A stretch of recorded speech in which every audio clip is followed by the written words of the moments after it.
بسم اللہ الرحمن الرحیم۔ نماز کے سلسلے میں گزشتہ نشست میں بات ہو رہی تھی اور ہم نے عرض کیا تھا کہ نمازوں کے اوقات ہیں، ایسے ہی نماز کی رکعتیں بھی ہیں۔ کچھ بات تو پچھلی مرتبہ ہو گئی تھی، اور نماز 3 حصوں میں منقسم ہے، اور بعض فقہا انہی 3 کو 4 قرار دیتے ہیں، یعنی وہ فرض ہے یا پھر واجب ہے یا پھر سنت موقدہ ہے اور سنت غیر موقدہ ہے یا پھر نفل ہے۔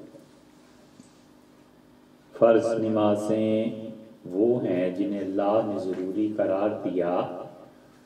اور اللہ تعالیٰ نے قرآن کریم میں سورہ روم میں 5 نمازوں کو فرض قرار دیا،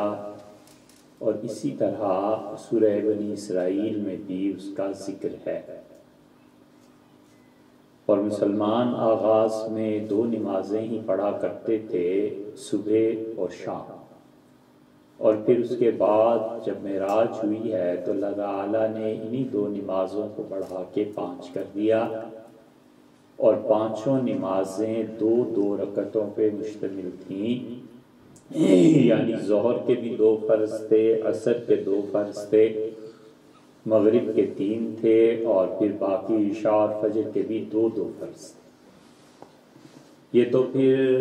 رسول اللہ صلی اللہ علیہ وسلم جب مدینہ منورہ پہنچے ہیں تو وہاں پھر تیسری مرتبہ تبدیلی کی گئی، اور اللہ تعالیٰ نے فجر اور مغرب کی نماز کو قائم رہنے دیا اسی حال پہ، اور ظہر، عصر اور عشاء ان 3 نمازوں کے فرائض کو 2 سے 4 کر دیا۔ تو رسول اللہ صلی اللہ علیہ وسلم نے فرمایا کہ وہ جو پہلی نماز تم لوگ پڑھتے تھے 2 رکعتوں والی، اسے اپنے سفر کی نماز قرار دے دو، اور یہ جو 4 رکعتوں والی نماز ہے یہ تم پہ اللہ نے فرض کی ہے، یہ جب سفر میں نہ ہو تو تم لوگ یہ پڑھا کرو۔ تو فجر کے 2 فرض، اصولاً تو فجر کے 4 فرض ہونے چاہیے تھے، کیونکہ جب ظہر، عصر اور عشاء میں تبدیلی ہوئی تو فجر میں تبدیلی نہ ہونے کی کوئی بات نہیں تھی، لیکن اللہ تعالیٰ نے 2 ہی قرار دیا، اور رسول اللہ صلی اللہ علیہ وسلم نے فجر کی نماز اس کی 2 رکعتوں کی کمی اس طرح سے پوری فرما دی کہ آپ بڑی طویل صورتیں اس میں پڑھتے تھے، یعنی رسول اللہ صلی اللہ علیہ وسلم فجر پڑھتے تھے، اور شروع ہوتی تھی فجر جب ستارے نظر آ رہے ہوتے تھے، اور گھنٹے کی فجر ہوتی تھی، 1.5 گھنٹے کی فجر ہوتی تھی، کیونکہ عام طور پہ سورج اتنی دیر کے بعد نکلتا ہے۔ اب سیدنا عمر رضی اللہ عنہ نماز پڑھاتے تھے، اور وہ فجر کی نماز میں سورہ یوسف جیسی لمبی صورتیں 1 رکعت میں تلاوت کرتے، اور دوسری رکعت میں وہ اور بھی لمبی صورتیں اسی طرح کی پڑھتے تھے، سورہ نحل پڑھتے تھے، دوسری رکعت میں تو اس طرح کی لمبی صورتیں پڑھا کرتے تھے، تاکہ 2 رکعتیں جو ہونی چاہیے تھیں اور نہیں ہیں، وہ ان کی جو طوالت اور لمبائی ہے وہ لمبی قرات سے گویا اللہ کے حضور میں کھڑا رہنا جو تھا وہ 4 رکعتوں کے برابر یہ 2 رکعتیں ہو گئیں۔ اس لیے فجر کی نماز کو طویل نہ پڑھانا یہ اس حکمت کو ختم کرنا ہے جو رسول اللہ صلی اللہ علیہ وسلم کے پیش نظر تھی، اور اسی وجہ سے پھر سفر میں البتہ آپ نماز بہت مختصر فجر کی بھی پڑھاتے تھے۔ ایسے بھی ہوا ہے کہ آپ نے 2 رکعتوں میں فجر میں جب سفر میں تھے تو اذا زلزلت الارض پڑھی اور نماز پوری کر دی 2 رکعتوں میں، اور ایسے بھی ہوا ہے کہ قل اعوذ برب الفلق پڑھی اور قل اعوذ برب الناس۔ تو سفر میں رسول اللہ صلی اللہ علیہ وسلم ایسے ہی کرتے تھے، اور یہی بات مستحب ہے۔ لیکن فجر کی نماز کی اتنی طوالت کی ایک وجہ فقہا نے یہ بھی لکھی ہے کہ آدمی کم سے کم بھی 6، 8، 10 گھنٹے کے بعد اب جا کر فجر پڑھ رہا ہے۔ ہر جگہ طلوع اور غروب جیسے ہوتا ہے کہ عشاء کی نماز کب ہے اور فجر کی نماز کب ہے، تو کہتے ہیں اتنی دیر تک جو اللہ کے حضور میں کھڑا ہونا نہیں ہوا، عبادت نہیں ہوئی، تو اب تھوڑا حوصلہ کرے اور لمبی رکعتیں پڑھے۔ اسی طرح ظہر کی جو نماز ہے اس کی بھی طویل رکعتیں ہیں۔ رسول اللہ صلی اللہ علیہ وسلم ظہر اتنی طویل پڑھاتے تھے کہ اب شاید ہی کہیں رہی ہو، وگرنہ ظہر کی نماز بھی چونکہ اتنا طویل وقفہ ہو جاتا ہے کہ صبح سے آپ ظہر تک دیکھیں تو یہ بھی 7-8 گھنٹے بن جاتے ہیں، اور گرمیوں میں یہ وقت اور بھی طویل ہو جاتا ہے۔ تو رسول اللہ صلی اللہ علیہ وسلم ظہر کی نماز کتنی پڑھاتے تھے؟ صحابہ رضی اللہ عنہ کہتے ہیں کہ ہم اپنے گھر سے نکلتے تھے، ہم میں سے کوئی جنگل میں جاتا تھا، اپنی ضروریات سے فارغ ہو کے وضو کر کے آتا تھا، اور رسول اللہ صلی اللہ علیہ وسلم ظہر کی بھی پہلی رکعت ہی پڑھا رہے تھے۔ اسی لیے سنت یہ ہے کہ فجر اور ظہر کی قرات برابر ہے، فجر اور ظہر ان دو نمازوں کی قرات برابر ہے۔ رسول اللہ صلی اللہ علیہ وسلم نے ساری زندگی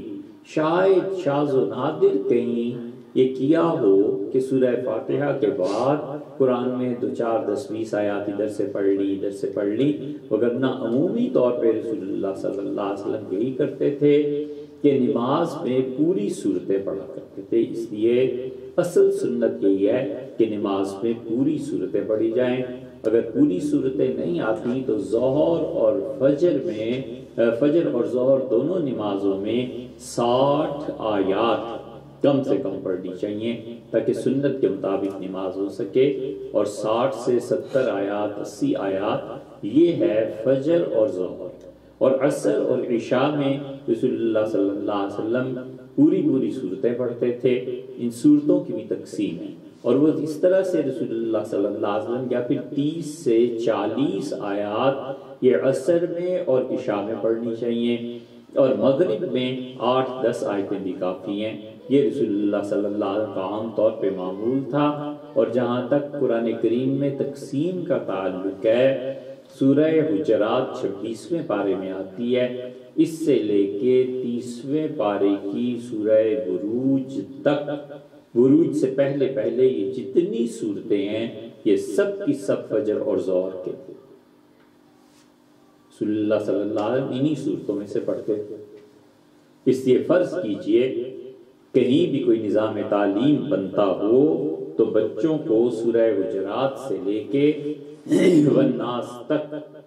4-4.5 پارے بنتے ہیں، یہ یاد کرانا چاہیے۔ اتنا نہ ہو سکے تو پھر 30واں پارہ تو یاد کرا دینا چاہیے تاکہ نمازیں کم سے کم سنت کے مطابق ہو سکیں۔ تو اس لیے 26ویں پارے کی سورہ حجرات، 30ویں پارے میں سورہ بروج سے پہلے تک یہ جتنی صورتیں ہیں یہ فجر میں اور ظہر میں حضور صلی اللہ علیہ وسلم پڑھتے تھے، یا پھر اسی کے برابر اتنی آیات پڑھتے تھے، لیکن عمومی طور پر پوری صورتیں پڑھتے تھے۔ عصر اور عشاء کی قرات برابر ہے۔ عصر اور عشاء میں سورہ بروج سے لے کے اور سورہ بینہ لم یکن الذین کفروا من اہل الکتاب والمشرکین، اس سورت سمیت رسول اللہ صلی اللہ علیہ وسلم پڑھا کرتے تھے۔ اور یہ وہ تقسیم ہے جو حضرت عمر رضی اللہ عنہ نے ایک خط لکھا تھا اپنے جتنے بھی ان کے امراء تھے، گورنر تھے، اور انہیں لکھا تھا کہ ان اہم امرکم عندی الصلاۃ، اور سب سے زیادہ ضروری چیز میرے سٹاف کے لیے، میرے گورنرز کے لیے سب سے اہم چیز یہ نماز ہے، اور اس نماز کو پورا کرنا ہے۔ اور پھر انہوں نے حضرت موسیٰ اشعری رضی اللہ عنہ کو بھی لکھا کہ یہ صورتیں رسول اللہ صلی اللہ علیہ وسلم پڑھتے تھے، اور ایسے ہی لوگوں کو نماز پڑھانی ہے، امیر شہر، گورنر، جو بھی ہے۔ اسی لیے اصل سنت یہ ہے کہ جنازہ شہر کا امیر پڑھا، جنازہ جو ہے وہ شہر کا امیر یا گورنر جو بھی ہے، اصل سنت یہ ہے کہ وہ پڑھائے۔ سیدنا حسن ابن علی رضی اللہ عنہ کا جب انتقال ہوا تو مدینہ منورہ کا جو گورنر تھا وہ اہل بیت کرام رضی اللہ عنہ کے خلاف تھا، اختلافات تھے بہت سے، اور سیدنا حسین ابن علی رضی اللہ عنہ بڑھے تاکہ اپنے بھائی حضرت حسن رضی اللہ عنہ کو جنازہ پڑھائیں، کہ پیچھے ہٹ گئے اور ان کا لولا سننا، اگر سنت یہ نہ ہوتی، اسلام کا طریقہ یہ نہ ہوتا کہ شہر کا امیر یا گورنر جنازہ پڑھائے گا تو میں بھائی کا جنازہ خود پڑھاتا۔ اسی لیے پہلا حق اور اتنا زیادہ حق ہے کہ اگر وہ جنازہ پڑھا دیں، گورنر ہے یا امیر ہے شہر کا، مثلا ہمارے زمانے میں ڈپٹی کمشنر ہے، یہ جنازہ پڑھا دے تو پھر سب کا حق ثابت ہو جاتا ہے، دوسرا جنازہ نہیں پڑھا جا سکتا، نہیں کوئی پڑھا سکتا۔ اتنی زیادہ اسلام نے اہمیت دی ہے۔ تو حضرت عمر رضی اللہ عنہ نے حضرت ابو موسیٰ اشعری رضی اللہ عنہ کو لکھا کہ سب سے زیادہ ضروری جو نماز ہے تمہیں اس طرح کرنی ہے، اور مغرب کی قرات وہ لم یکن الذین کفروا کے آخر سے لے کے آخر قرآن تک والناس تک کوئی بھی پوری صورت پڑھ لی جائے فرض نماز ہو۔ دوسری اس ترتیب میں پھر واجب آ جاتے ہیں۔ یہ وتر جو ہے یہ ہمارے حنفی فقہا اسے واجب کہتے ہیں، باقی ائمہ اس کے وجوب کے قائل نہیں ہیں، لیکن حنفی فقہا کہتے ہیں وتر واجب ہے۔ تو اس کے واجب ضروری ہونے پہ اتنا زور دیتے ہیں کہ اگر کوئی آدمی یہ وصیت کرے کہ میری نمازوں کا کفارہ ادا کیا جائے تو ہر دن میں پھر 6 نمازیں ہوتی، 5 فرض اور چھٹی یہ چیز وتر، ان 6 نمازوں کا کفارہ، اور نماز کا کفارہ اگر وہ وصیت کرے گا تو ہر نماز کا کفارہ ایک صدقہ فطر کے برابر، یہ شرعی مسئلہ ہے۔ اور اگر کوئی وصیت نہ کرے اور کوئی آدمی اپنی طرف سے، کوئی بیٹا بیٹی اپنے والدین کی طرف سے، تاکہ اللہ کے ہاں ان کی چھوٹ ہو جائے نماز کے معاملے میں، وہ کریں ان کی مرضی ہے، نہ کریں ان کی مرضی ہے، لیکن اگر کوئی وصیت کرے گا تو 6 نمازوں کی کرے گا۔ اس ایک صحیح مسئلے کو جب بگاڑا گیا، غلط کیا گیا، تو پھر کیا ہوا؟ پھر کچھ فرقوں نے کہا کہ اچھا اس طرح کرو کہ آپ اپنی 10 سال کی نمازوں کے پیسے جمع کرا دو تو یہ ہمارے ذمہ رہا۔ اس نے جماعت خانے میں جا کے 50 سال کی نمازوں کے پیسے جمع کرائے، نماز کی بھی چھٹی ہو گئی اور جماعت خانہ بھی چل پڑا، پیسے کا معاملہ پھر یوں ہو گیا۔ یوں صحیح چیزوں سے گمراہیاں پھیلتی۔ کوئی آدمی اگر صحیح بات کو ختم کرنا چاہے تو پھر وہ کدھر سے کدھر لے جا سکتا ہے؟ وہ کہتا ہے کفارہ تو دینا ہی ہے، تو مرنے کے بعد کی بجائے زندگی میں ہی ادا کر دو تو تمہارا بھی فائدہ ہے ہمارا بھی فائدہ ہے۔ تو پھر وہ نماز کی اہمیت بھی ختم ہو گئی، کہ نماز ہی والعیاذ باللہ ختم ہو گئی۔ تو اس لیے قرات جو ہے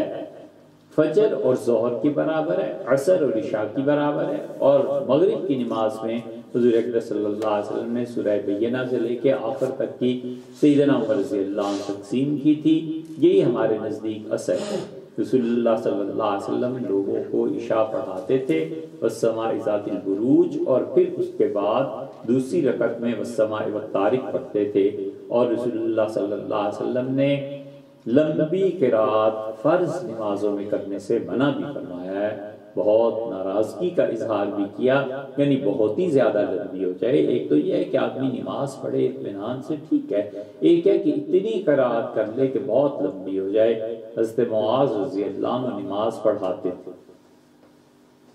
اور معاذ رضی اللہ عنہ رسول اللہ صلی اللہ علیہ وسلم کو بہت تعلق کے خاطر تھا ان سے۔ معاذ رضی اللہ عنہ ایک دن آئے اور انہیں ہاتھ ملایا، تو رسول اللہ صلی اللہ علیہ وسلم نے محسوس کیا کہ اس کے ہاتھ کھردرے ہو گئے ہیں، سخت ہو گئے ہیں۔ تو آپ نے کہا معاذ جی کیا ہوا ہے؟ ہم کہ اللہ کے رسول کھیتی باڑی کرتا ہوں اور ہل چلاتا ہوں، اس وجہ سے ہاتھ کھردرے ہو گئے ہیں۔ تو آپ نے حضرت معاذ رضی اللہ عنہ کے ایک دم سے ہاتھ چوم لیے اور فرمایا ایسے ہاتھ ہیں جن سے اللہ محبت کرتا ہے۔ مطلب یہ کہ جو لوگ اپنا کام کاج خود کرتے ہیں، معاش کے ذرائع میں محنت کرتے ہیں، تو یہ ایسے ہاتھ ہیں جن سے اللہ محبت کرتا ہے۔ معاذ رضی اللہ عنہ کو رسول اللہ صلی اللہ علیہ وسلم نے ایک مسجد میں امام مقرر کر دیا، اور مدینہ منورہ میں 9 مسجدیں تھیں جو آپ نے خود اجازت دے کے بنوائی تھی، لیکن رسول اللہ صلی اللہ علیہ وسلم نے کسی ایک مسجد میں جمعے کے لیے اجازت دی تھی۔ جمعے کے دن فرمایا سب اس بڑی مسجد میں آؤ گے۔ اب یہ کہیں بھی نہیں رہ گیا، پھر آبادیاں بڑھنے لگی، شہروں کے مسائل پیدا ہونے لگے، تو ظاہر ہے بڑا مشکل تھا، لیکن اہل تشیع نے اسے اختیار کیا۔ وہ اب تک کہتے ہیں کہ جو اصل مسلک ہے ان کا، کہتے ہیں شہر میں ایک ہی جگہ جمعہ ہوگا جہاں سب لوگ آئیں گے۔ تہران میں دیکھیں ایک ہی جگہ جمعہ ہوتا ہے جہاں سب لوگ جمعے کے دن جاتے ہیں۔ یہ تو پھر آہستہ آہستہ جب آبادیاں بڑھیں تو امام ابو حنیفہ رحمۃ اللہ نے فرمایا کہ بغداد شہر میں جو دریا گزرتا ہے تو دریا کے اس طرف والے ادھر ایک جمعہ کر لیا کریں، ایک جمعہ ادھر کر لیا کریں، پھر 2 3 4 پھر اپنے اپنے مسائل ہوتے گئے۔ وگرنہ آج سے 50 سال پہلے بھی شہر میں چھوٹی مسجدوں میں جمعہ نہیں ہوا کرتا، لوگ جامع مسجد جاتے تھے، بڑی مسجد جاتے تھے۔ اب تو سنت سے اتنا انحراف ہو گیا ہے کہ لوگ عید تک چھوٹی چھوٹی مسجدوں میں پڑھنے لگے ہیں، ورنہ آج سے 50 سال پہلے بھی عید گراؤنڈز میں جا کے لوگ پڑھتے تھے۔ اور رسول اللہ صلی اللہ علیہ وسلم نے کبھی مسجد نبوی میں عید نہیں پڑھائی۔ 2 سال ایسے گزرے ہیں جب بارش ہو گئی تھی تو آپ نے کہا کہ چلو عید مسجد میں پڑھ لیتے ہیں، اب کوئی حل نہیں ہے، ادروائز کبھی بھی رسول اللہ صلی اللہ علیہ وسلم مسجد میں عید کی نماز نہیں پڑھائی۔ عید کی نماز گراؤنڈز میں ہوتی تھی، کھلے علاقوں میں ہوتی تھی، اور نبی کریم صلی اللہ علیہ وسلم فرماتے تھے عورتیں بھی عید کی نماز میں آئیں، اگرچہ وہ اپنی عذر کی وجہ سے، معذوری کی وجہ سے نماز نہ پڑھ سکیں، تو آپ فرماتے تھے کہ تم بھی آؤ اور عید کی دعا میں شرکت کرو۔ عید کے بعد جو دعا مانگی جاتی ہے یہ قبولیت کے اس درجے کی دعا ہے کہ رسول اللہ صلی اللہ علیہ وسلم خواتین کو بھی کہتے تھے کہ اس عید کی نماز میں آیا کرو، اور اگر نہیں پڑھ سکتی ہو نماز تو کوئی حرج نہیں، بیٹھی رہو، لیکن اس دعا میں ضرور شریک ہو جایا کرو۔ یہ ساری سنتیں اور طریقے لوگوں نے ختم کر دیا۔ اس لیے نماز میں اصل میں چیزیں یہ ہیں جن کی پابندی ائمہ کو بھی کرنی چاہیے۔ تو مساجد میں حضرت معاذ رضی اللہ عنہ کے ذمے ایک مسجد رسول اللہ صلی اللہ علیہ وسلم نے کری، اور معاذ رضی اللہ عنہ عشاء کی نماز میں سورہ بقرہ اور سورہ آل عمران پڑھتے تھے، ایک ایک رکعت میں 2.5 پارے۔ تو ایک آدمی ایک دن آیا، اس نے کہا حضرت یہ آپ کیا کرتے ہیں؟ ہم تو سارا دن محنت مزدوری کر کے تھکے ہوئے آتے ہیں اور آپ اتنی لمبی نماز پڑھاتے ہیں، یہ ہم سے نہیں پڑھی جاتی، آپ نماز مختصر کریں۔ لوگوں میں دین کا ایک جذبہ تھا، تعلق تھا خدا سے۔ کچھ لوگوں نے کہا کہ تم منافق تو نہیں ہو گئے، عبادت سے ایسے کرتے ہو؟ انہوں نے کہا بالکل کوئی منافقت کی بات نہیں ہے، میں جاؤں گا اور حضور صلی اللہ علیہ وسلم سے کہوں گا۔ ایک دن حضرت معاذ رضی اللہ عنہ نماز شروع کی تو یہ مسجد نبوی میں پہنچ گئے، کہا اللہ کے رسول معاذ ایسے لمبی لمبی نمازیں پڑھاتے ہیں۔ معاذ رضی اللہ عنہ سے رسول اللہ صلی اللہ علیہ وسلم کی محبت یہ تھی کہ یہ واحد صحابی ہیں، اکیلے۔ نبی کریم صلی اللہ علیہ وسلم نے تنہائی میں کہتے ہیں میرا ہاتھ پکڑا اور قسم کھا کے خدا کی کہا کہ اللہ انی لہ، معاذ مجھ سے بڑی محبت ہے۔ میں نے کہا اللہ کے رسول مجھے بھی بڑی محبت ہے آپ سے۔ تو رسول اللہ صلی اللہ علیہ وسلم معاذ دیکھو نماز کے آخر میں تمہیں ایک تحفہ دوں، ایک اچھی چیز سکھاؤں، اور پھر فرمایا کہ معاذ مجھ پہ درود بھیجنے کے بعد سلام سے پہلے ہمیشہ یہ دعا مانگتے رہنا، اللہم اعنی علی ذکرک و شکرک و حسن عبادتک، اللہ میری مدد کر کہ میں تجھے یاد کرتا رہوں، زندگی بھر تیرا شکر ادا کرتا رہوں، اور اللہ جو بھی عبادت کروں بہت خوبصورتی سے ادا کروں۔ معاذ رضی اللہ عنہ ساری زندگی یہ دعا مانگتے رہے۔ عمر بھی تھوڑی ہوئی، 35 برس کے تھے، اور سیدنا عمر رضی اللہ عنہ کی خلافت میں ان کے انتقال ہو گیا تھا، لیکن معاذ رضی اللہ عنہ نے نماز اس دن شروع کر رکھی تھی۔ انہوں نے آ کے کہا اللہ کے رسول معاذ تو اتنی لمبی نماز پڑھاتے ہیں، ہم نہیں پڑھ سکتے۔ رسول اللہ صلی اللہ علیہ وسلم کو ساتھ لے کے مسجد آتا، مسجد نبوی میں آپ نے نماز پڑھا دی تھی، اور رسول اللہ صلی اللہ علیہ وسلم بیٹھ گئے۔ معاذ جب فارغ ہوئے اتنی لمبی عشاء پڑھا کے اور پیچھے آئے تو رسول اللہ صلی اللہ علیہ وسلم پکڑ ہاتھ سے اور فرمایا معاذ فتان، معاذ تو لوگوں کو آزمائش میں ڈالنا چاہتا ہے، لوگوں کا امتحان لینا چاہتے ہو، تم اتنی لمبی نمازیں تمہیں پتہ نہیں ہے؟ تمہارے پیچھے نماز پڑھنے والوں میں مسافر ہوتے ہیں، وہ لوگ ہوتے ہیں جنہوں نے جلدی جانا ہوتا ہے کہیں نہ کسی کام کی وجہ سے۔ معاذ تمہیں نہیں پتا، تمہارے پیچھے کام والے لوگ بھی آتے ہیں، مریض بھی آتے ہیں، مسافر بھی آتے ہیں، خبردار جو ہے اتنی لمبی نماز پڑھائی۔ اور فجر اور عشاء کی نماز میں یہ پڑھا کرو والشمس وضحاہا، اور فرمایا کہ واللیل اذا یغشی، بس یہ چھوٹی صورتیں پڑھا کرو۔ معاذ رضی اللہ عنہ خود اس حدیث کو سناتے تھے اور بتاتے تھے کہ رسول اللہ صلی اللہ علیہ وسلم سے کیسے ڈانٹ پڑی تھی محبت جہاں کیا وقت چیزیں ہوتی ہیں کہ استاد سے کسی سے محبت ہوتی ہے تو کہتے ہیں کہ بھئی میں تو اس جماعت میں پڑھتا تھا، استادوں نے یوں ڈانٹا تھا، وہ محبت کی ایک بات تھی۔ تو رسول اللہ صلی اللہ علیہ وسلم نمازوں میں یہ صورتیں پڑھتے تھے، ہمیں چاہیے کہ ہم اس پہ غور کریں، اس لیے کہ نماز تو بہرحال پڑھنی ہے، تو کیوں نہ اسے سنت کے مطابق پڑھا جائے، کیوں نہ اسے صحیح طریقے پہ، ہم نہیں پڑھ سکتے چلیے عمر گزر گئی، بچوں کو یاد کرا، کم سے کم 30واں پارہ یاد کرا دیا جائے تو ساری نمازیں سنت کے مطابق ہو جائیں گی، لوگ اس پہ دھیان نہ دیتے۔ پھر نماز پڑھنے کا طریقہ یہ ہے کہ جب آدمی نماز پڑھے تو بالکل سے سیدھا کھڑا ہونا چاہیے۔ رسول اللہ صلی اللہ علیہ وسلم کے ہاں یہ چیز تھی کہ آپ نماز جب پڑھاتے تھے تو بالکل سیدھے کھڑے ہوتے تھے، اور اصول کی بات تو یہ ہے کہ نگاہ بالکل سامنے ہونی چاہیے۔ اصل تو یہی تھا، لیکن ہوا یہ کہ اگر لوگوں کو یہ اجازت دے دی جائے تو پھر وہ نماز میں ادھر ادھر دیکھنے لگتے ہیں، یہ مشکل ہو گئی۔ اس لیے فقہاء نے کہا کہ سجدے کی جگہ پہ نظر ہونی چاہیے، مگر اصل یہ ہے کہ قبلے کی طرف نظر ہونی چاہیے، تو قبلے کی طرف منہ کر کے کھڑا ہوا جائے بالکل صحیح طور پہ، اور دونوں ہاتھ اس طرح نماز کے لیے اٹھائے جائیں کہ دونوں ہاتھوں کی ہتھیلیوں کا رخ قبلے کی طرف ہو۔ رسول اللہ صلی اللہ علیہ وسلم نے پوری نماز میں زور دیا ہے اس بات پہ کہ لوگ قبلے کی رعایت کریں اور قبلے کی طرف لوگ متوجہ ہوں۔ اسی لیے ایک موقع پہ ارشاد فرمایا تھا کہ قبلتکم حیم و میتن، یہ بیت اللہ جو ہے نا تمہارے مردوں کا بھی قبلہ ہے اور تمہارے زندوں کا بھی۔ ہمیشہ یہ مسئلہ یاد رکھنا چاہیے، اور یہ جو مفتی حضرات ہیں نا جنہوں نے 20 30 سال کام کیا ہے فتوے کا، ان سے پوچھنا چاہیے، انہیں پتہ ہے مسئلہ، ورنہ یہ جو نئے آ رہے ہیں انہیں پتہ نہیں پتہ ہے کہ نہیں پتہ کہ میت کو لٹاتے وقت بھی قبلے کا خیال کرنا چاہیے۔ بالکل غلط طریقہ ہے کہ میت کو سیدھا لٹا دیا اور قبلے کی طرف چہرہ کر دیا۔ بڑے بڑے لوگ ہم نے دیکھے اور اسی طرح یہ غلطی کرتے ہیں۔ ہمیشہ میت کو دائیں کروٹ پر لٹانا چاہیے،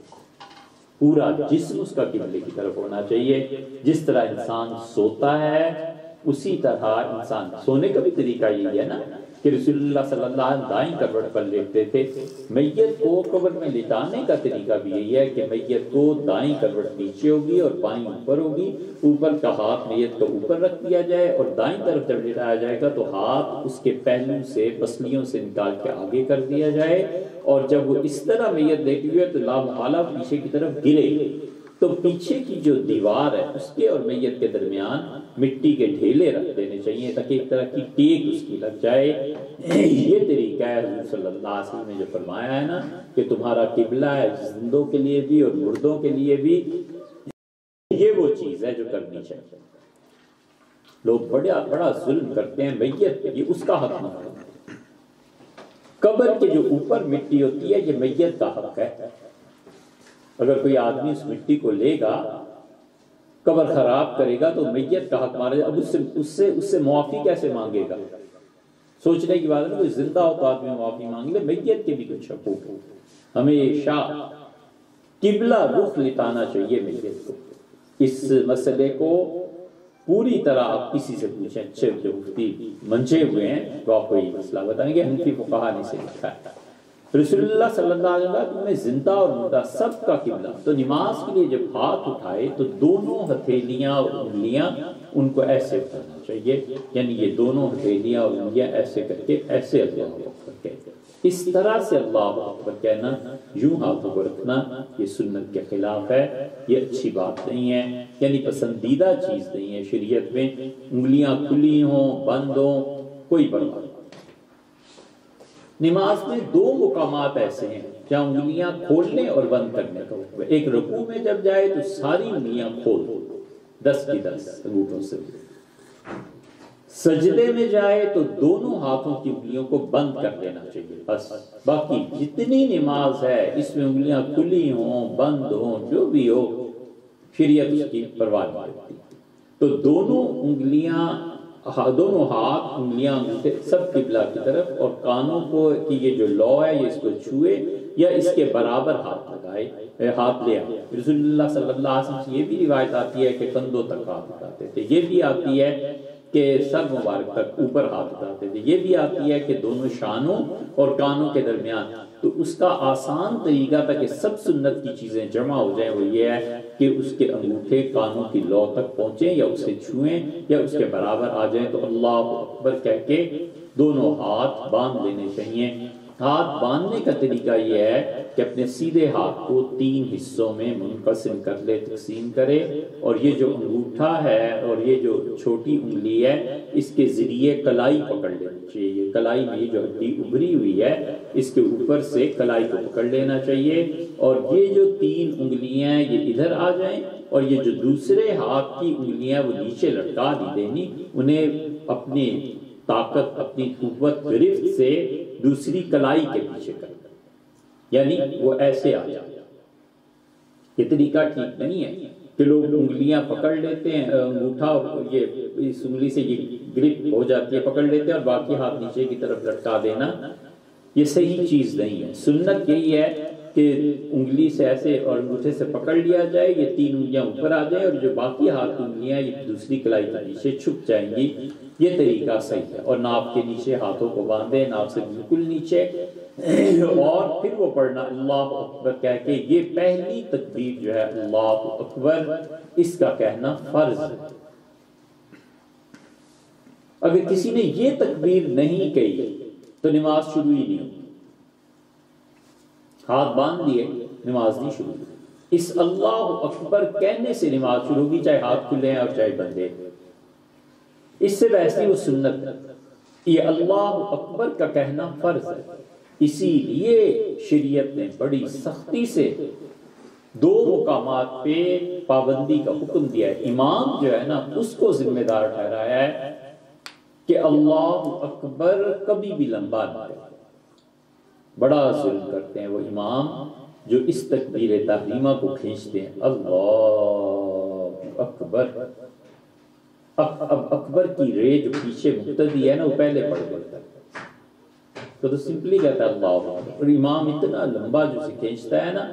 نتیجہ یہ کہ امام کی نماز شروع نہیں ہوئی اور مقتدی کی شروع ہوئی، وہ تو ختم ہو گئی نماز ہی اس کبھی بھی۔ اسی لیے مسائل میں فقہا نے لکھا ہے کہ امام کو چاہیے احتیاط کرے، یہ امامت ایسی آسان نہیں ہے۔ رسول اللہ صلی اللہ علیہ وسلم ایک مرتبہ جا رہے تھے، ایک آدمی نے گلی میں تھوک دیا، تو رسول اللہ صلی اللہ علیہ وسلم نے دیکھا اور آپ نے فرمایا قبلے کی طرف تھوکتے ہو، امامت سے ہٹا دیا، تمہیں پتہ نہیں ہے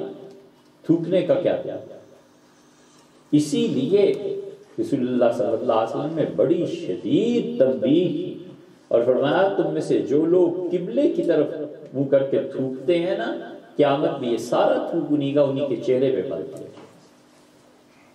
اس لیے جو لوگ سمجھتے ہیں کہ اسلام نے کوئی ڈسپلن، کوئی ایک چیز کو سکھایا ہے، کیا چیز کیسے کرنی ہے، کیا چیز کیا اس کا حکم ہے، تو اس لیے حتیٰ کہ فقہا نے لکھا ہے کہ کلی کرتا ہے نا آدمی وضو میں، تو قبلے کی طرف اگر منہ ہے تو کلی کو فوارے کی طرح سامنے نہ پھینکے، بلکہ سر جھکائے اور نیچے کی طرف پھینکے، کیونکہ یہ بھی قبلے کے احترام میں بات داخلہ ہوتی۔ تو یہ چھوٹی چھوٹی چیزیں ہیں بظاہر، لیکن انسان اگر ان چیزوں میں کوتاہی کرتا ہے تو ادب اور احترام کا جو پہلو ہے وہ آہستہ آہستہ سے پھر نکلتا چلا جاتا ہے۔ اس لیے اللہ اکبر سمپلی کہنا چاہیے۔ اور دوسرا مقام السلام علیکم ورحمۃ اللہ، جو سلام پھیرنا ہے نا، اس میں جو امام لمبے سلام پھیرتے ہیں نا، السلام علیکم، تو مقتدی تو پہلے ہی سلام پھیر دیتا ہے، اس مین پہ نماز پوری ہو جاتی ہے، مقتدی کی نماز ٹوٹ جائے گی۔ اس لیے امامت کوئی آسان مسئلہ نہیں ہے۔ یہ نماز کی امامت صغرا ہے، چھوٹی امامت ہے، اور امامت کبرا خلافت ہے، حکومت ہے۔ تو جو نماز نہیں پڑھا سکتا وہ حکومت کیا کرے گا کرتا، یہ ہے شریعت کا فلسفہ۔ نماز بھی خود ہی پڑھا امامت صغرا۔ اسی لیے سیدنا ابو بکر رضی اللہ عنہ کی خلافت پہ صحابہ کرام رضی اللہ عنہ نے اس سے استدلال کیا تھا ان سے پوچھا گیا کہ خلافت عبداللہ ابن مسعود رضی اللہ عنہ کا کہ رسول اللہ صلی اللہ علیہ وسلم جس کو اپنے مسلح پہ کھڑا کر گئے تھے بس وہی خلیفہ ہے، جس کے ذمہ ہماری نماز کرتی تھی وہی آج ہمارا خلیفہ ہے، اور کیا کرنا ہے۔ تو اس لیے یہ دونوں اللہ اکبر ایک اور السلام یہ میم تک بالکل اطمینان سے ان الفاظ کو ادا کرنا چاہیے، لمبا نہیں کھینچنا چاہیے۔ احتیاط مقتدی بھی کریں تو اسی طرح کہ امام نے اللہ اکبر کہہ دیا، فارغ ہو گیا، اب اللہ اکبر کہے احتیاط سے۔ اس اللہ اکبر کہنے کے بعد، ہاتھ باندھنے کے بعد پھر ثنا پڑھے، سبحانک اللہم و بحمدک، یہ تو ہے ہی ہے۔ حضور صلی اللہ علیہ وسلم بہت دعائیں پڑھتے تھے اس مقام پہ،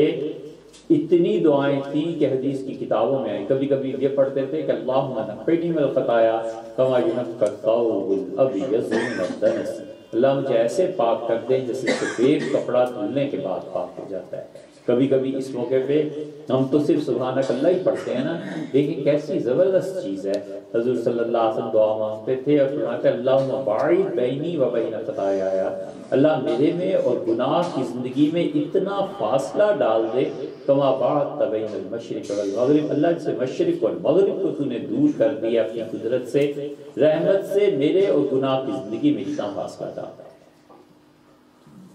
کبھی کبھی رسول اللہ صلی اللہ علیہ وسلم اور دعائیں پڑھی، سب دعائیں آئی ہیں لیکن اب لوگوں نے چھوڑ دیا، سبحانک اللہم و بحمدک، اس سے آگے بڑھتے ہی نہیں ہیں۔ وجہ اس کی ہے کہ ہمارا نصاب تعلیم کچھ نہیں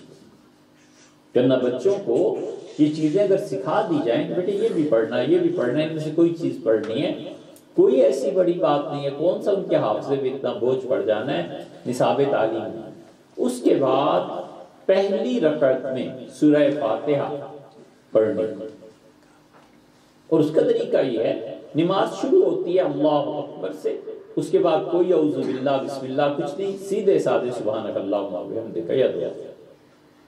اس کے بعد سورہ فاتحہ جہاں سے شروع کرنی ہے پہلی رکعت میں، اس میں اعوذ باللہ من الشیطان الرجیم، بسم اللہ الرحمن الرحیم، الحمدللہ۔ اگر کوئی شخص الحمدللہ رب العالمین سے شروع کرے اور نہ بسم اللہ پڑھے اور نہ ہی اس نے پہلی رکعت میں اعوذ باللہ پڑھنا چاہیے، اگر وہ بسم اللہ نہیں پڑھتا سورہ فاتحہ کے ساتھ دوسری، تیسری، چوتھی رکعت میں، تو پھر بسم اللہ الرحمن الرحیم الحمدللہ، دوسری کے لیے کھڑا ہوا بسم اللہ پڑھی، فاتحہ شروع کری، تیسری میں بھی، چوتھی، اگر کوئی بسم اللہ کو سورہ فاتحہ کے ساتھ نہیں ملاتا اور یہ عادت بن جائے گی تو یہ سنت موقدہ کا ترک ہے، یہ سنت موقدہ کا ترک ہے، جو گناہ ہے۔ نماز جب پڑھنی ہے تو پھر آدمی سیکھے، اس کو پڑھے، تو پہلی رکعت میں اعوذ باللہ، کیونکہ آپ قرآن پڑھنا شروع کر رہے ہیں، اس سے پہلے آپ نے قرآن کی کوئی چیز نہیں نہ پڑھی، قرآن یہاں سے آپ شروع کر رہے ہیں، اللہ کہتا ہے فاستعذ باللہ، جب بھی قرآن پڑھو اللہ سے پناہ مانگو کہ شیطان کہیں اپنی کارستانی کوئی نہ دکھائے۔ پہلی رکعت میں اعوذ باللہ، بسم اللہ، سورہ فاتحہ، اور سورہ فاتحہ کے بعد آمین کہنا، امام کے پیچھے ہیں تو آمین کہیں گے، آپ اپنی نماز پڑھیں تو الضالین کے بعد آمین۔ آمین کا مطلب یہ سریانی یہودیوں سے ہمارے یہاں عربی میں یہ لفظ آیا تھا، یہودی اب بھی آمین کہتے ہیں، اور عربی میں جب آیا تو آمین ہو گیا، یعنی اے اللہ قبول فرما۔ بس اس کا سمپل سا ترجمہ ہے، یہ جو دعا میں نے مانگی ہے اے رب قبول فرما۔ اس کے بعد سورت ملانی ہے یا تلاوت کرنی ہے، اس میں آدمی کو اختیار ہے، بسم اللہ پڑھ لے، بہت اچھی بات ہے، نہیں پڑھتا کوئی حرج، بسم اللہ الرحمن الرحیم، قل هو اللہ احد، بہت اچھا ہے، نہیں پڑھتا اور قل هو اللہ احد سے شروع کر دیتے تو ٹھیک ہے، اس مقام پہ نہیں، لیکن فاتحہ سے پہلے ہر رکعت میں، پہلی رکعت میں اعوذ باللہ، بسم اللہ، پھر فاتحہ، اور دوسری، تیسری، چوتھی رکعت میں بسم اللہ اور پھر فاتحہ۔ سورت ملائے، اور سورت ملانے کے بعد پھر رکوع میں جانا، سورت ملانے کے بعد جتنا بھی ایک بڑی آیت پڑھ لیں، 3 چھوٹی آیات پڑھ لیں، پوری سورت پڑھ لیں جو بھی ہے، پھر رکوع میں جانا ہے، اور رکوع میں اصولی طور پہ اتنا جھکنا چاہیے کہ صحابہ کرام رضی اللہ عنہ کہتے ہیں حضور صلی اللہ علیہ وسلم اتنا جھکتے تھے کہ ان کا سر مبارک، کمر اور پیٹھ ایک لیول میں آ جاتا، یہی سنت ہے۔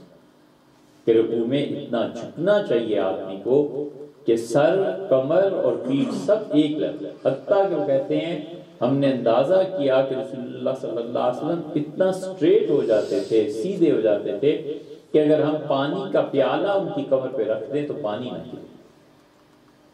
اتنا زیادہ۔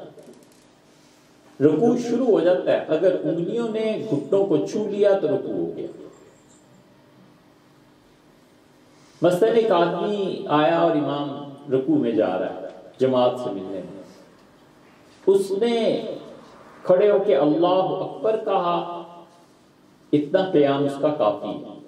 ثنا پڑھے نہ پڑھے، پڑھ لے بہت اچھی بات ہے، اس کو خود اندازہ ہوگا کہ امام رکوع کتنا کرتا ہے،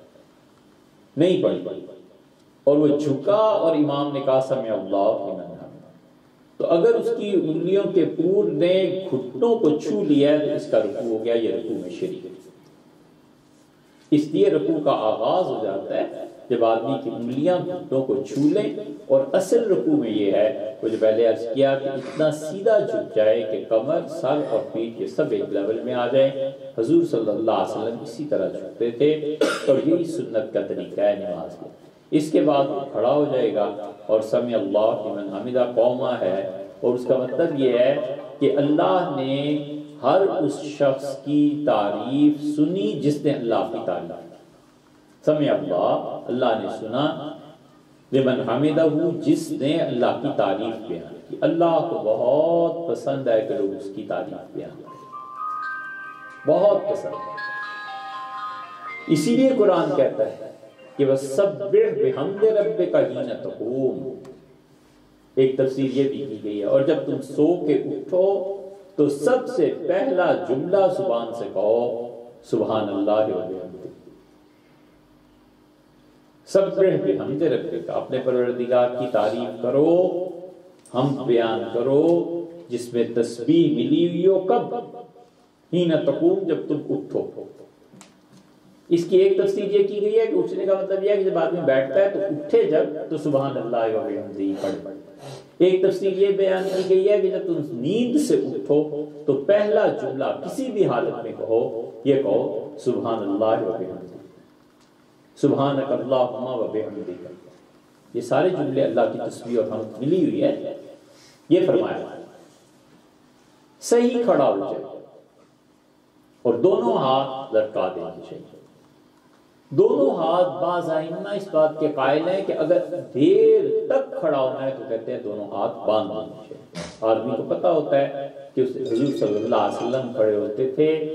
پھر اتنی دیر تک کھڑے رہتے تھے، صحابہ رضی اللہ عنہ کہتے ہیں 2 سجدوں کے درمیان اور رکوع سے کھڑا ہو کے آپ اتنی دیر تک کھڑے رہتے تھے اور اتنی دیر تک دونوں سجدوں کے درمیان بیٹھتے تھے، ہمیں کبھی کبھی شبہ ہوتا تھا کہ کہیں بھول تو نہیں گئے آگے،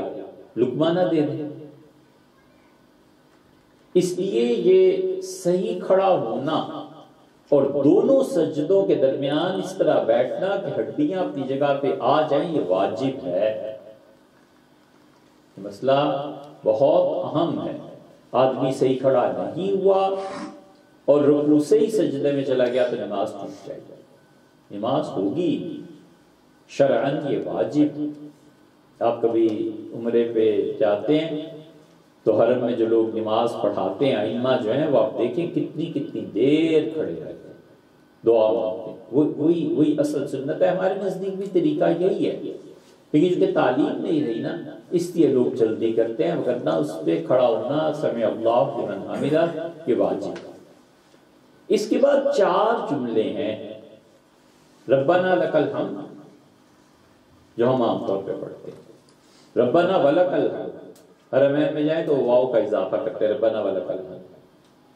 کبھی کبھی رسول اللہ صلی اللہ علیہ وسلم کہتے ہیں اللہم ربنا ولک الحمد، یعنی ربنا لک الحمد میں 2 اضافے، اللہم ربنا ولک الحمد، واو کا اضافہ۔ ہمارے نزدیک سب سے اچھا جملہ یہی، لیکن چونکہ ہم مسئلہ جانتے نہیں اس لیے ہم ساری عمر پڑھتے ہیں ربنا لک الحمد۔ حضور صلی اللہ علیہ وسلم اللہم ربنا ولک الحمد یہ بھی پڑھتے تھے، اور ہمارے نزدیک سب سے افضل جملہ یہ۔ اب حضور صلی اللہ علیہ وسلم اس کے بعد سجدے میں جاتے تھے، ایک جگہ آیا ہے کہ رسول اللہ صلی اللہ علیہ وسلم کیا کرتے تھے، پڑھتے تھے سمع اللہ لمن حمدہ، اللہم ربنا ولک الحمد حمدا کثیرا طیبا مبارکا فی ملء السماوات، اللہ حمدن کثیرن کثرت سے تیری تعریف بیان کرتا، اسی لیے دوسری جگہ آیا حضور صلی اللہ علیہ وسلم اللہ کی تعریف کرو اور اللہ اپنی تعریف سے بڑا خوش ہو۔ اللہ کو خوش کرنے کی جو چیزیں ہیں، راضی رکھنے کی، خدا کی رحمت کو اپنی طرف لانے کی، ان میں سے یہ چیز مثلا یہ فرمایا کہ رات کو سونے سے پہلے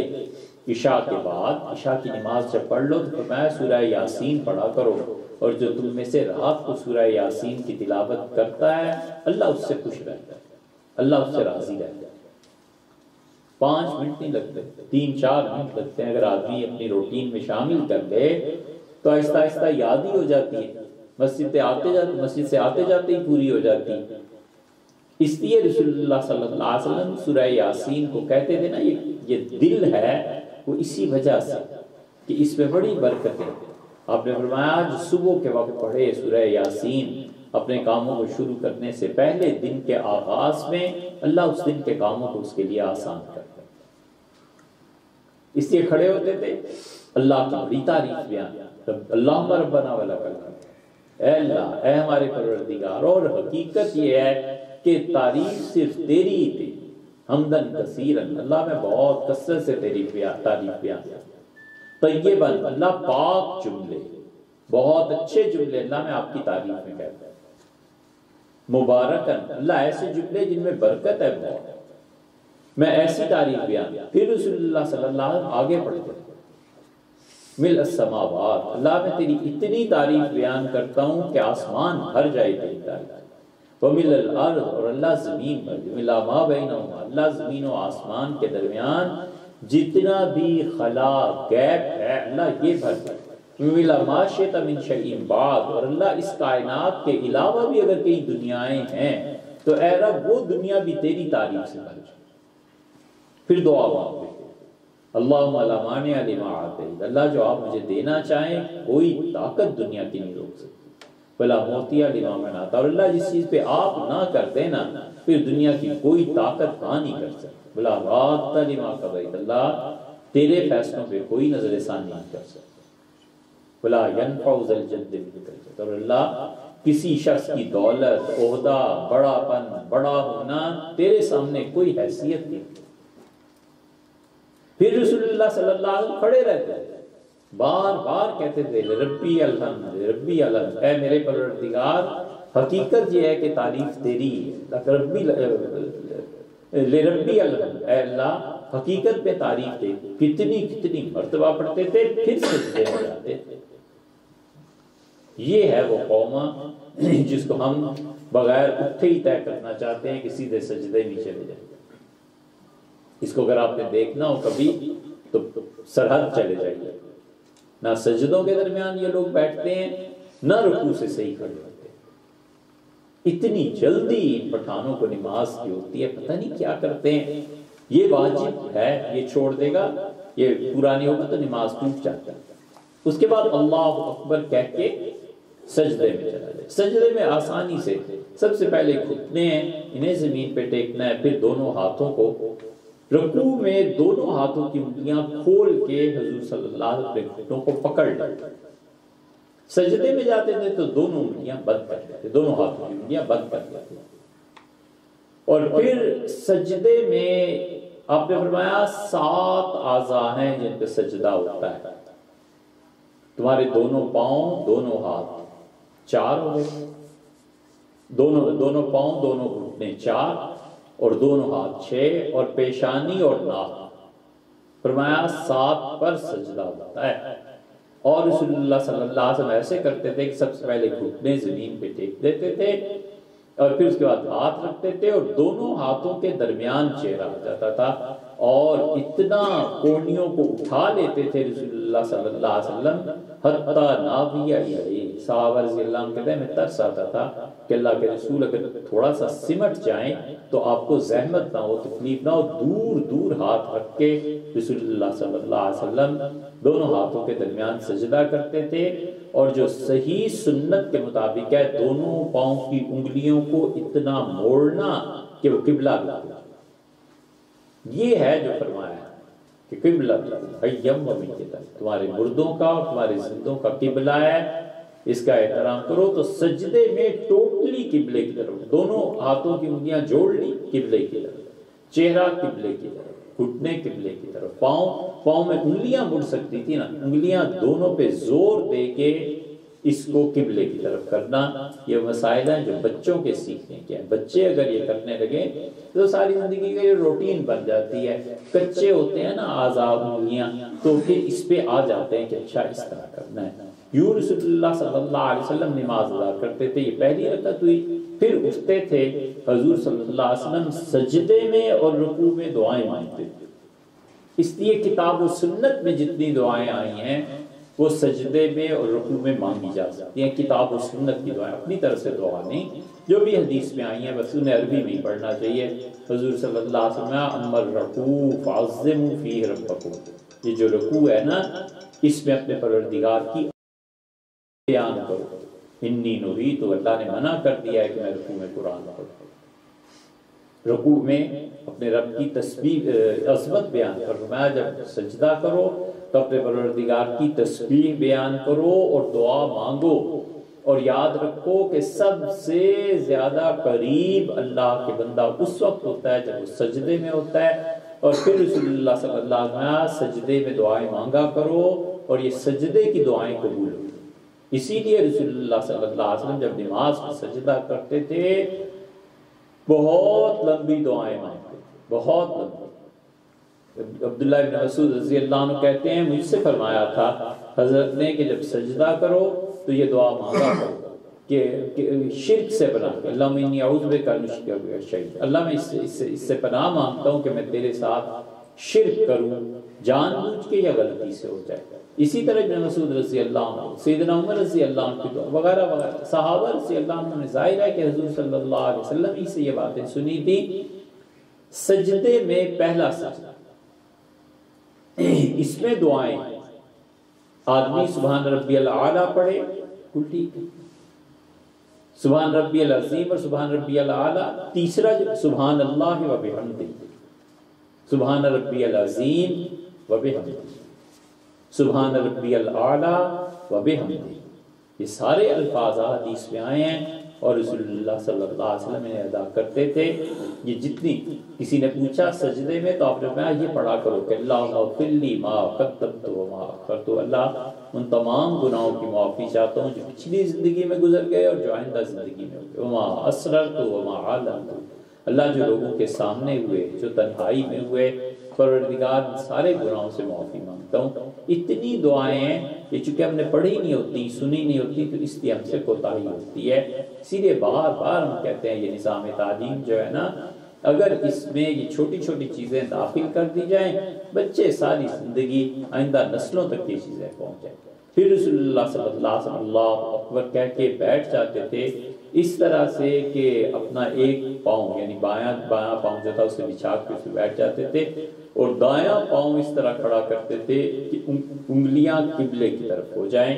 اور پھر دوسرا سجدہ، دونوں سجدوں کے درمیان اطمینان سے بیٹھ جائیں۔ یہاں بھی دعا مانگتے، ساری نماز ہے ہی دعاؤں سے بھری ہوئی۔ حضور صلی اللہ علیہ وسلم پڑھتے تھے کہ اللہم ارزقنی، اللہ مجھے رزق کی عنایت فرما، وعافنی، اللہ مجھے بخش دے، خیر عطا فرما،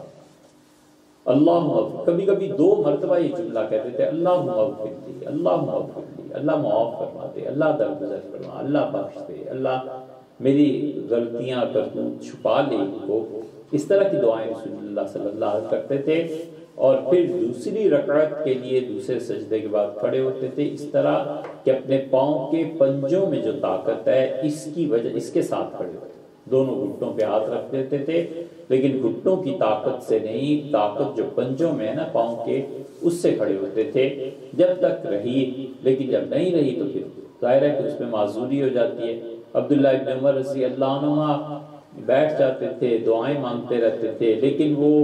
چوکڑی مار کے بیٹھ جاتے ہیں. کسی نے کہا عبداللہ سنت کیا؟ کا سنت وہی ہے جو تم کرتے ہو، رچلیا لا تعملانی، اب میرے پاؤں میں طاقت نہیں رہی اس لیے میں اس طرح بیٹھ بھی نہیں سکتا نماز میں سے. تو معذوری جتنی ہوتی جاتی ہے شریعت اتنی نرمی اور وسعت دیتی رہتی ہے. انشاءاللہ نماز کے کچھ مسائل آئیں گے.